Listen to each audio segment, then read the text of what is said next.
Hello guys, welcome back to a brand new video. And tomorrow on Tuesday, there are four very important special elections throughout Florida and Wisconsin. There are a lot of down ballot ones too, but these are the four most important ones, and they are the four I will be focusing on in this video. So they are all very impactful on our country. The two Florida congressional districts are very special because they are our first federal elections since the 2024 presidential election, and if they were to somehow flip to the Democrats, that would have a ripple effect throughout the House of Representatives, with the already small Republican majority becoming even smaller. And if the Wisconsin Supreme Court race were to flip Republican, it would lead to the court being controlled by conservative justices, leading to the entire state having more of a conservative control. And if the Wisconsin superintendent race were to flip Republican or to the conservative aligned candidate, that would have a ripple effect throughout Wisconsin as a state's education system.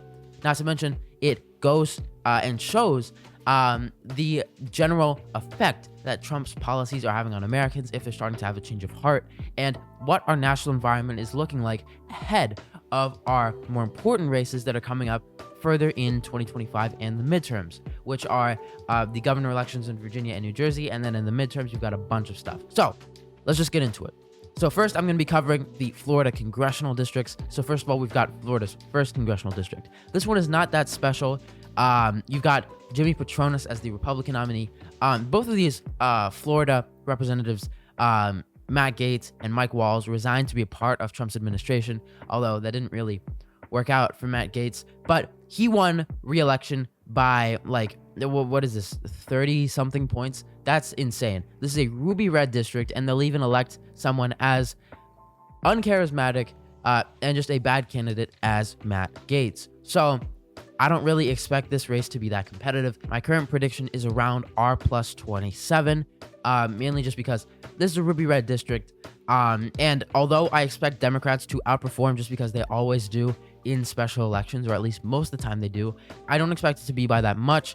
Gay Vallimont was the candidate that ran against Matt Gaetz, so that's a knock against her. Overall, nothing really special here. Jimmy Patronis is a standard Republican, Gay Vallimont, standard Democrat. This is a standard special election. R plus 27, I'd say maybe R plus 26.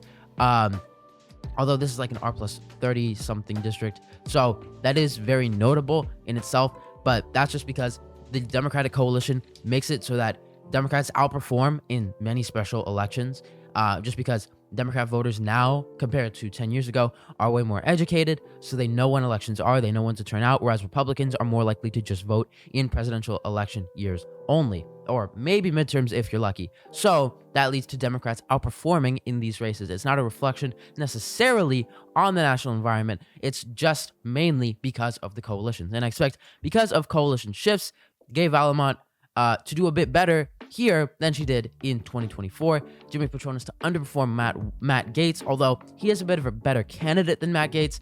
I still expect him to underperform Matt Gaetz by around like 7 points. So he wins by 27 points. And I am going to mark this as safe Republican. Now for this district.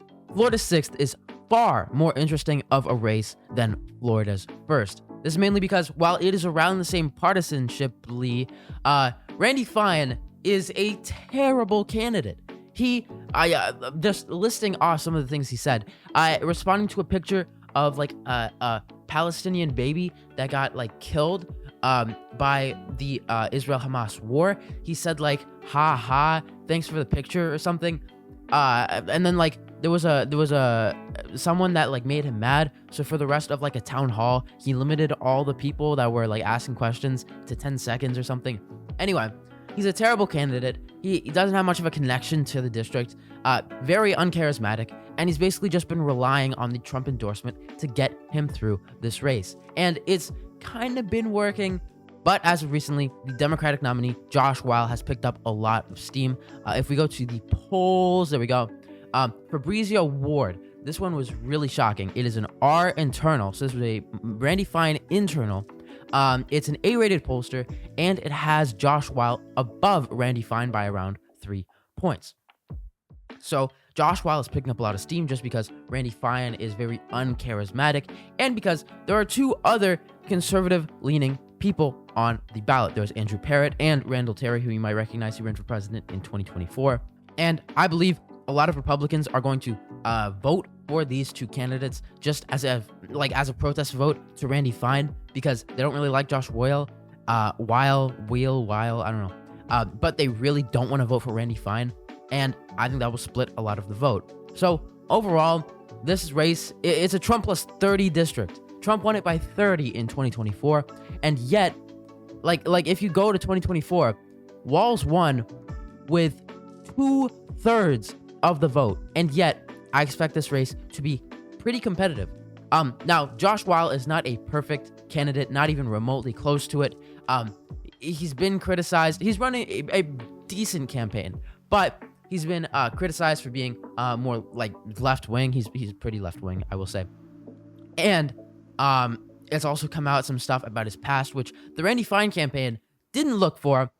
Randy Fine is just a terrible candidate, not just because he doesn't know what to say, but he doesn't know what to do.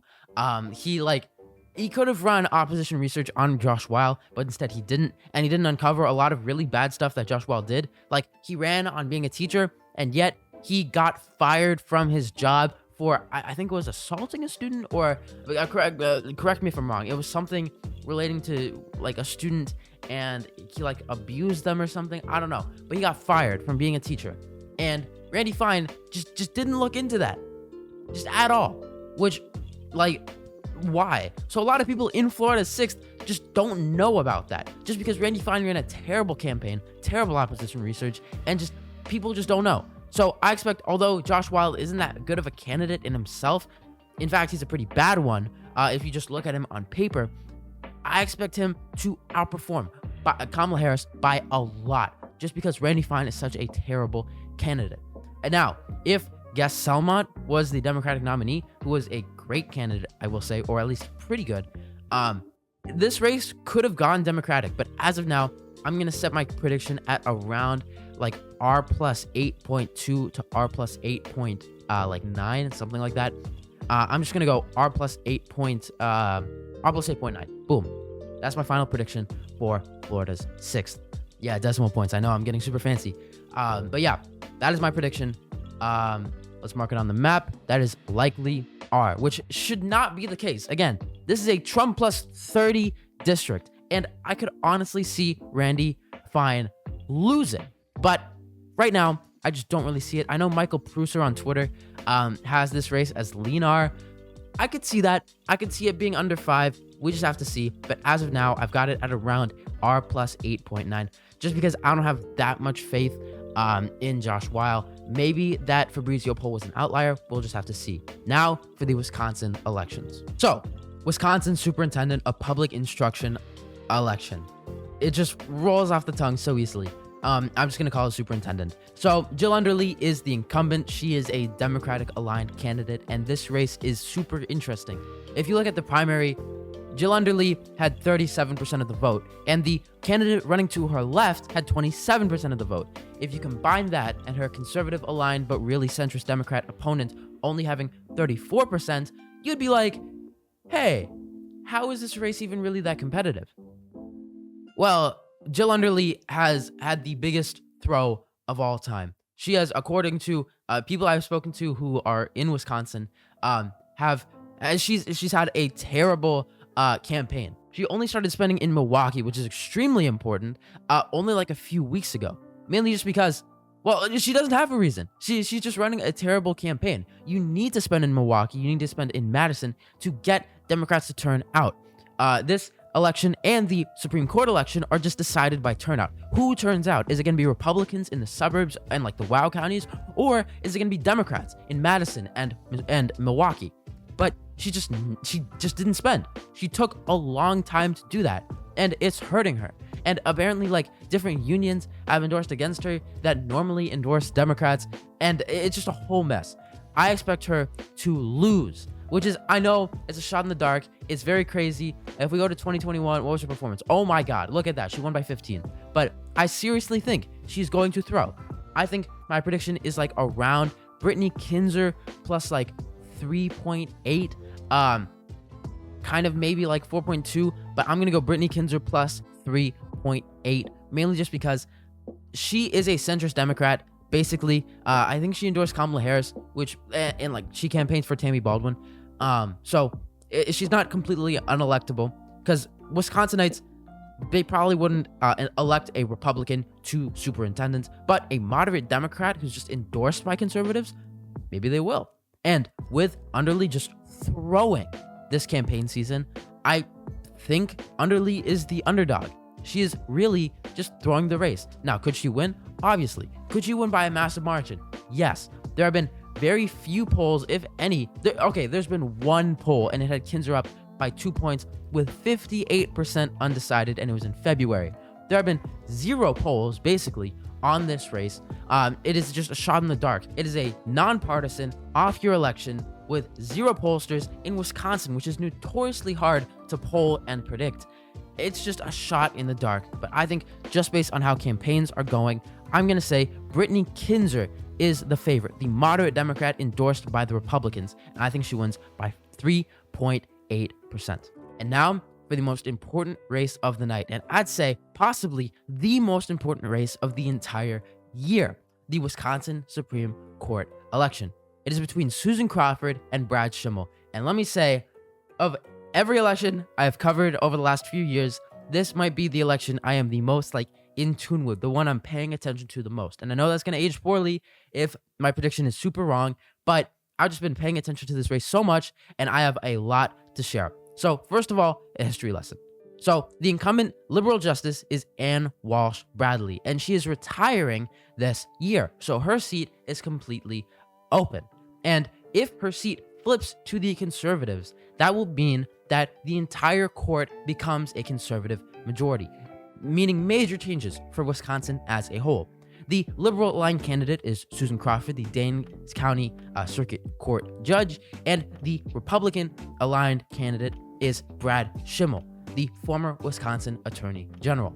And let me just say, based on the candidates, this is Brad Schimmel's biggest advantage. He is a much better candidate, I would say, than Susan Crawford. He outperformed the top of the ticket by a lot in 2018. And he is just overall a better candidate. He has better name recognition, which is a big thing when you're talking about low turnout elections where whoever has the higher turnout in their more beneficial areas wins. And he's from a very beneficial area, which are the WOW counties. But we'll get into that a little bit later. So the total spending is about $100 million, which is ridiculous. That is more, I believe, than the Senate election in 2024 in Wisconsin, which is that's just insane. That goes to show how important this race is. And what you get when you have elections like this that are nonpartisan, you tend to have some weird maps. Let's take a look at the 2023 election. Yeah, what is this? You have Janet Protasewicz winning by a very large margin, but she wins counties that Trump won by an even bigger margin than she won by. Like winning Trump plus 15 counties, Trump plus 14 counties.